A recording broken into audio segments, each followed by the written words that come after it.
আচ্ছা, যখন আমরা এই স্টার্ট বাটনটাকে স্টার্ট করি মানে সুইচ S1 কে যখন অন করি, তখন দেখা যায় যে এইখানে ইয়েটাতে এই যে ইয়েগুলা সুইচগুলা এগুলা সব হচ্ছে তোমার অন হয়ে যায়। ঠিক আছে? এগুলা যখন অন হয়ে যায় তখন সরাসরি এই 3 ফেজ সাপ্লাই থেকে এখানে এটা সাপ্লাই পাওয়া শুরু করে। এই মোটরটা সাপ্লাই নেওয়া শুরু করে। যখনই মোটরটা 3 ফেজ সাপ্লাই থেকে সাপ্লাই নেওয়া শুরু করতেছে, তখনই মোটরটা স্টার্ট হয়ে যাচ্ছে। তারপরে একবার যখন স্টার্ট হয়ে গেল, একবার স্টার্ট হয়ে যাওয়ার পরে আমি এটাকে আবার স্টপ পজিশনে নিয়ে আসতে পারি। মানে যদি আমি এটাকে আবার স্টপ পজিশনে নিয়ে আসি বা সুইচটাকে অফ করে দেই, তখন আবার এই যে কন্টাক্টগুলা 3 ফেজ লাইনের সাথে যে কন্টাক্টগুলা, এই কন্টাক্টগুলা আবার খুলে যায়। ঠিক আছে? এভাবেই এই 3 ফেজ মোটরটাকে আমরা স্টার্ট করতে পারি। কিভাবে করতে পারি?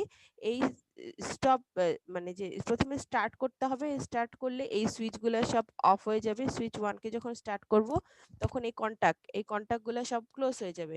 যখনই কন্টাক্টগুলো ক্লোজ হয়ে যাবে, তখন এই 3 ফেজ লাইন থেকে এটা কানেকশন পাওয়া শুরু করবে।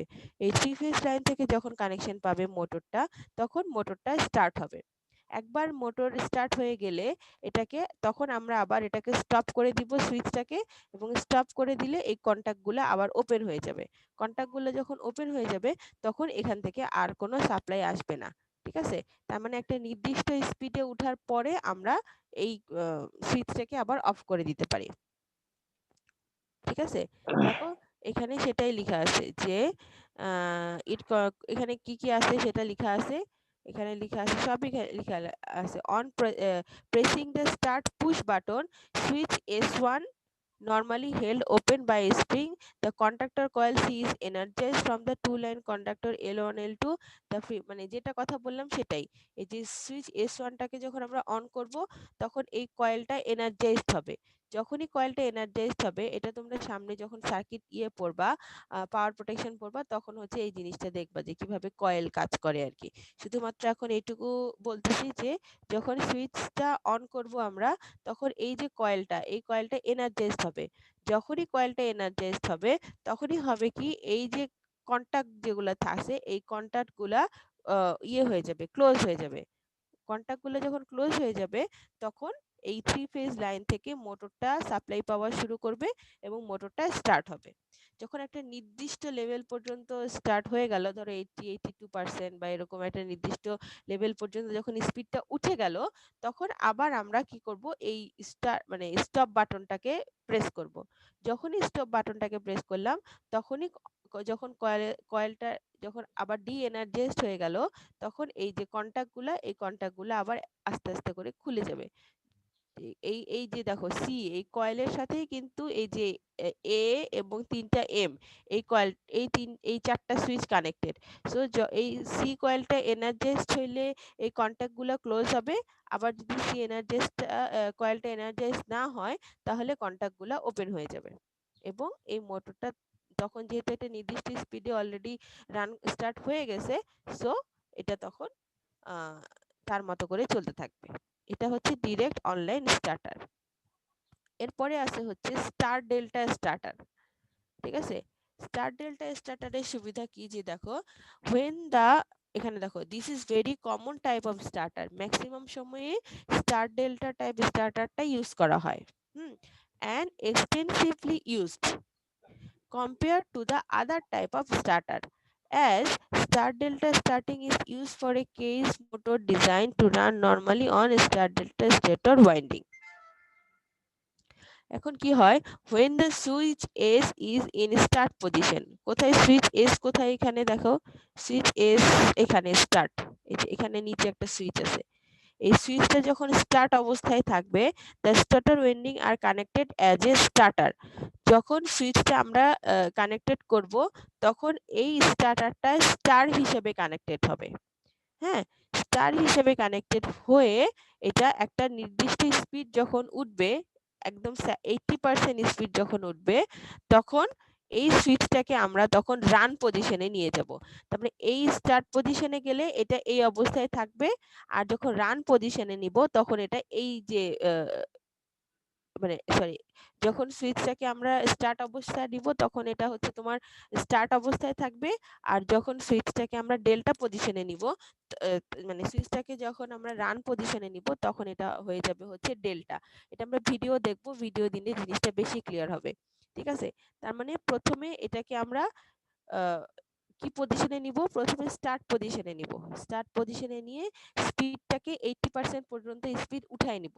80% পর্যন্ত স্পিডটা উঠায় নিয়ে এটাকে আবার আমরা ডেল্টা পজিশনে নিয়ে যাব। ঠিক আছে, এই কাজটা করবে হচ্ছে এই যে সুইচ অ্যারেঞ্জমেন্ট যেটা আছে, এই সুইচ অ্যারেঞ্জমেন্টটাই এই কাজ করবে। এই সুইচের মাধ্যমেই একবার এটা স্টার্ট হবে, একবার এটা ডেল্টা হবে। আচ্ছা, এইখানে আহ যদি যখন এটা ওয়াই পজিশন বা স্টার পজিশনে থাকে তখন ভোল্টেজ হচ্ছে ভিএল বাই √3 এবং কারেন্ট হচ্ছে আইএস বাই √3। ঠিক আছে, আবার যখন ডেল্টা কানেকশনে থাকে তখন হচ্ছে আই ওয়ান মানে phase current equal to √3 is. হ্যাঁ, therefore the y delta starting is equivalent to in √3 by 1 to reduction of phase voltage as a 3 to 1 reduction torque। মানে হচ্ছে এই যে প্রথমে যদি আমরা y এবং পরে যদি ডেল্টা করে নেই তাহলে দেখা যায় যে এটা যে স্টার্টিং যে টর্কটা এটা অনেকটা কমে আসে। ঠিক আছে, এই কারণে আমরা স্টার্টিং টর্কটা যাতে কম থাকে এই জন্য প্রথমে স্টার্ট পজিশনে নেওয়া হয়, এরপরে নেওয়া হয় হচ্ছে ডেল্টা পজিশনে। ঠিক আছে, আচ্ছা, এরপরে আছে হচ্ছে auto transformer starter. Auto transformer স্টার্টারটা কি? অটো ট্রান্সফরমার স্টার্টারটা হচ্ছে, অটো ট্রান্সফরমার কি হয়, অটো ট্রান্সফরমারে একটা মাত্র কয়েল থাকে, সেই কয়েলকে আমরা বিভিন্ন পজিশনে নিয়ে তারপর আমরা সেই প্রাইমারির সাথে সেকেন্ডারি ভোল্টেজ আপ অথবা ডাউন করতে পারি। ঠিক সেম ভাবে এই যে অটো ট্রান্সফরমারে দেখো বিভিন্ন ধরনের ট্যাপিং এখানে দেখাচ্ছে, এখানে 4টা করে ট্যাপিং দেখাচ্ছে।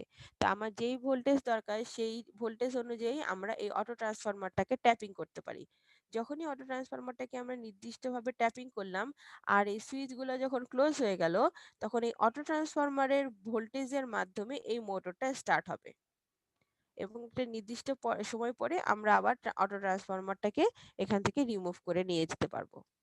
ঠিক আছে, এটাকে বলা হচ্ছে অটো ট্রান্সফরমার স্টার্টার।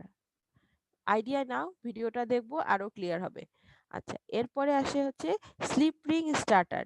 এখানে স্লিপ রিং আমরা ওন রোটর ইন্ডাকশন মোটর যেটা সেটাতে আমরা স্লিপ রিং ইউজ করতে পারি নাকি স্কোয়ারাল কেস কোনটাতে, মানে এক্সটার্নালি রেজিস্ট্যান্স ইউজ করতে পারি কোথাতে, স্কোয়ারাল কেস নাকি ওন রোটর?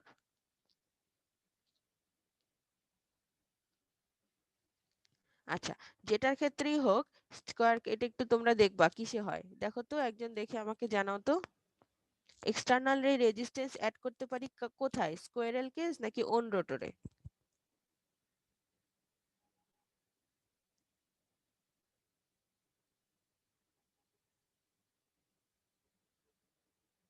একটু জানাও একজন। জি ম্যাম। কোনটা, স্কোয়ারাল কেজ না wound rotor? Externally resistance add করতে পারি কোথায়, স্কোয়ারাল কেজ নাকি ওন রোটর? দুই ধরনের রোটর থাকে, স্কোয়ারাল কেজ আর হচ্ছে ওন রোটর। তো তোমরা পরীক্ষা দিছো, এটা তো জানা কথা।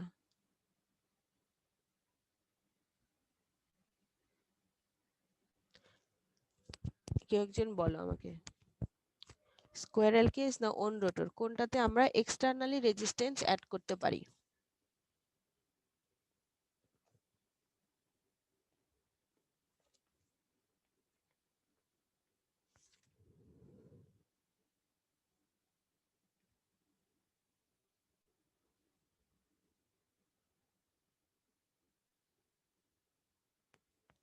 বা স্লিপ রিং ইন্ডাকশন মোটরটা কোনটা, স্কোয়ারাল কেজটাকে বলা হয় নাকি ওন রোটরকে বলা হয় স্লিপ রিং, কোনটা?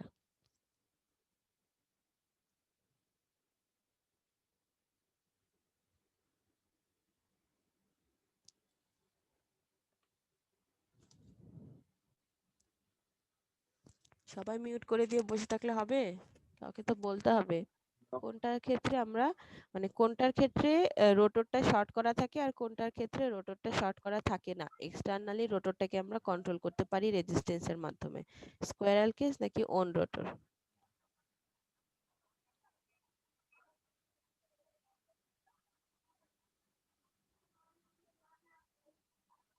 Ma'am on rotor. তুমি বললা অন রোটর, আর কেউ? Ma'am on rotor.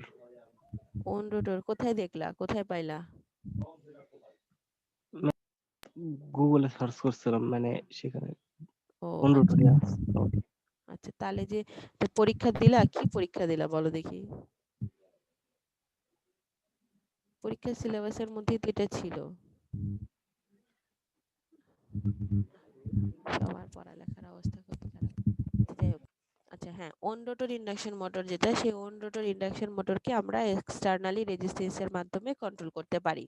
ঠিক আছে, তো সেই প্রসেসটাই এখানে ফলো করা হয়। দেখো এখানে এই যে রোটর আছে, এই রোটর সাইডে এক্সটার্নালি রেজিস্ট্যান্স অ্যাড করা হয়েছে। এই এক্সটার্নাল রেজিস্ট্যান্সটা অ্যাডজাস্ট করার মাধ্যমে আমরা রোটরের যে স্পিড বা যে রোটরের যে স্পিড, সেই স্পিডটাকে কন্ট্রোল করতে পারি। এটাকে বলা হয় হচ্ছে slip ring induction motor starter. তাহলে আমরা কয়টা এখানে লেখা ছিল, কয়টা এখানে লেখা ছিল? তিনটা। Direct online, star delta, auto transformer. এর সাথে আরেকটা অ্যাড হয়েছে, সেটা হচ্ছে তোমার কি হয়েছে? Slip ring induction motor starter. ঠিক আছে, ডিরেক্ট অনলাইন মেথডে কি হয়? ডিরেক্ট অনলাইন মেথডে আমরা প্রথমে সুইচটাকে অন করি। যখন সুইচটাকে অন করি, তখন যখন কয়েলটা এনার্জাইজড হয়, তখন এখানে যে কন্টাক্টগুলো থাকে, মানে থ্রি ফেজের লাইনের সাথে মোটরের যে কন্টাক্ট থাকে, সেই কন্টাক্টগুলো ক্লোজ হয়ে যায় এবং মোটরটা স্পিড আপ হয়। একটা নির্দিষ্ট স্পিডে মোটরটা 80% এর মতো স্পিড যখন এটা পেয়ে যায়, তখন আবার আমরা এই সুইচটাকে অফ করে দেই। এটা হচ্ছে ডিরেক্ট অনলাইন স্টার্টার। এরপরে স্টার ডেল্টা স্টার্টার কি? শুরুতে এটা থাকে হচ্ছে স্টার পজিশনে, এর যখন স্পিডটা 80% হয়ে যায়, তখন এটাকে আবার ডেল্টা পজিশনে নিয়ে যাই, নিয়ে যে মোটরটাকে স্টার্ট করতে পারি আমরা। এর কারণ কি? এর কারণ হচ্ছে যে তাহলে এটা স্টার্টিং টর্কটা যেটা, সেই স্টার্টিং টর্কটা অনেক কম হয়। এটা গেল স্টার ডেল্টা স্টার্টার। এরপরে সেম অটো ট্রান্সফরমার স্টার্টার। একটা নির্দিষ্ট ভোল্টেজ, মানে প্রথমে ট্রান্সফরমারটাকে অন করা হয়, এই যে সুইচগুলো, যে এই সুইচগুলো অন করে দিয়ে ট্রান্সফরমারের সাথে এই মোটরের কানেকশনটাকে দেওয়া হয়। দেওয়ার পরে যখন মোটরটা একটা 80% স্পিড হয়ে গেল, তখন ট্রান্সফরমারটাকে আবার সরায় নেওয়া হয়, ট্রান্সফরমার মানে সুইচগুলো অফ করে দেওয়া হয়, তাহলে মোটরটা তার মতো স্পিডে চলতে থাকে। আর স্লিপ রিং তো এটাই, রোটরের সাথে এক্সটার্নালি রেজিস্ট্যান্স অ্যাড করে সেই এক্সটার্নাল রেজিস্ট্যান্সটা অ্যাডজাস্টের মাধ্যমে রোটরের যে স্পিড, সেই রোটরের স্পিডটাকে আমরা কন্ট্রোল করতে পারি। ঠিক আছে, এগুলা গেল হচ্ছে আমার চারটা মেথড। এখন আমি তোমাদেরকে একটা ভিডিও দিব, এই ভিডিওটা দেখে তারপরে আমাকে